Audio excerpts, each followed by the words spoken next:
Alors, on va continuer la petite aquarelle avec les personnages qui sont à ce niveau-là.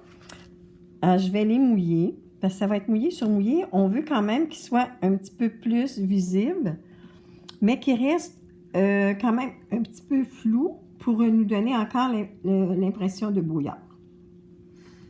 Alors, je vais y aller avec le bleu cérulien pour ici en haut,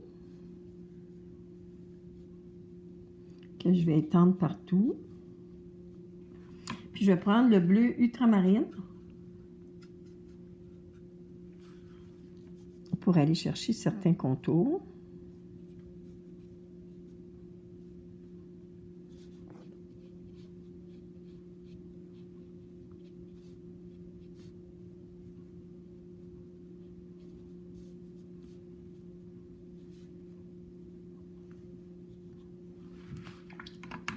Je pourrais mettre un petit peu de terre de sienne dedans.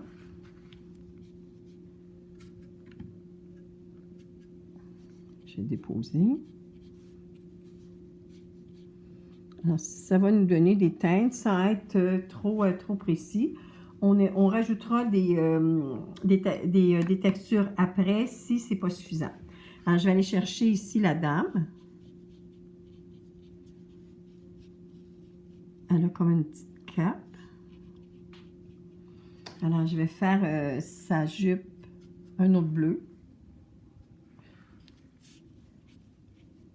Je prends les teintes de bleu parce que c'est des teintes un petit peu plus froides. Alors, ça va nous faire un arrière-plan un petit peu plus froid.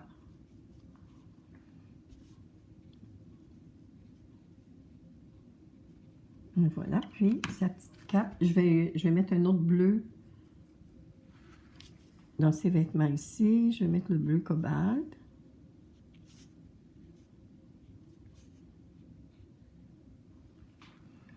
Puis je vais mettre un petit peu de rouge sur sa cape. Je vais prendre ma ronde périlène pour avoir un rouge trop éclatant. Alors, même si mes teintes se mélangent, c'est pas un problème. Je peux les laisser se mélanger.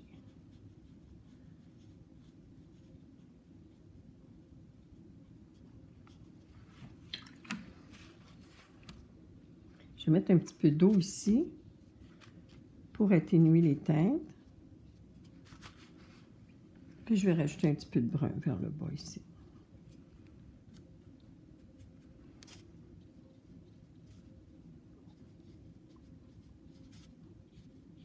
Alors, voilà pour ces deux personnages-là. Je rajouterai des détails quand l'aquarelle va être terminée. La petite fille en avant, je vais la mettre un petit peu plus proche. Je vais juste enlever un petit peu ici. Je trouve que c'était trop coloré. Je vais repousser les pigments avec de l'eau pour que ça reste flou ici aussi. Alors voilà. La petite fille en avant, je vais la mouiller aussi. En arrêt, je vais la mouiller séparément pour avoir un petit peu plus de contrôle sur mes teintes. Je vais faire son manteau rose. Ça va être une teinte qui va être plus chaude. Son chapeau peut être rose ici.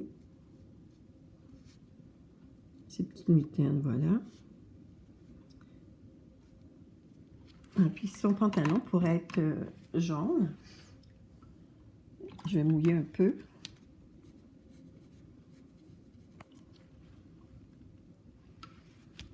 Je vais mettre un petit peu de jaune. Il y a du rose qui descend, c'est correct. Je vais lui mettre un petit peu de rouge dedans.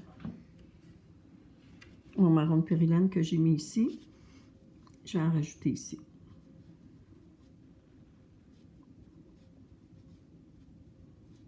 Et je peux faire ces petites mitaines marron de périlène.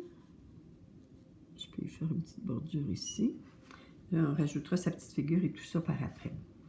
Alors, ici, sur le plan où j'ai comme des petites herbes ici, je vais, avec mon jaune quinacridone, je vais aller rajouter des petites textures ici en avant. Ici aussi.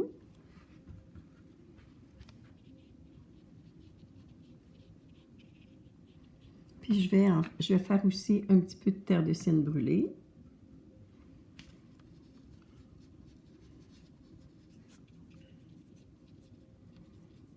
Pour terminer avec mon brun sépia.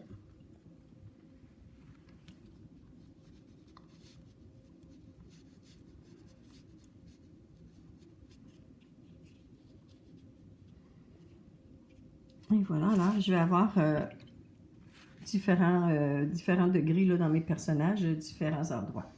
En avant ici, je vais faire un petit peu plus. Je vais faire comme s'il y avait un peu de terre entre ma neige ici.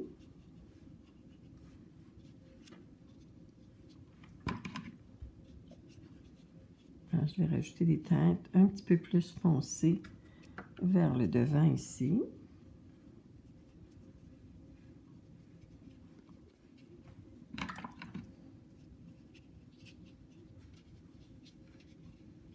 Alors ici, ça va être beaucoup moins intense. Et je pourrais faire comme des petits splashes en avant ici pour faire quelques textures. Je pourrais en faire dans le terre de sienne brûlée.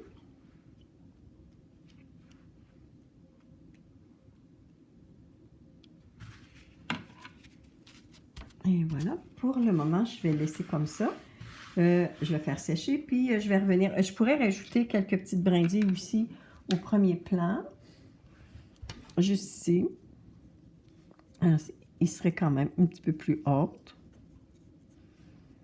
pour nous donner un plan beaucoup plus près de nous. J'en mettrai pas sur les deux côtés, pas que ça soit trop symétrique. Alors voilà. Ici, ça j'en ai là, j'en ai là. Je vais juste rajouter un petit peu avec du bleu. Je vais juste comme appuyer ici. Appuyer ici.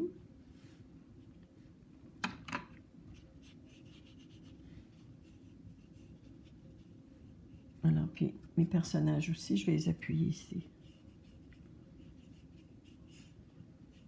Je vais faire comme s'il y avait une petite côte de l'autre côté ici. Alors voilà, pour le moment, c'est suffisant. Enfin, je vais rajouter des détails lorsque tout ça va être sèche.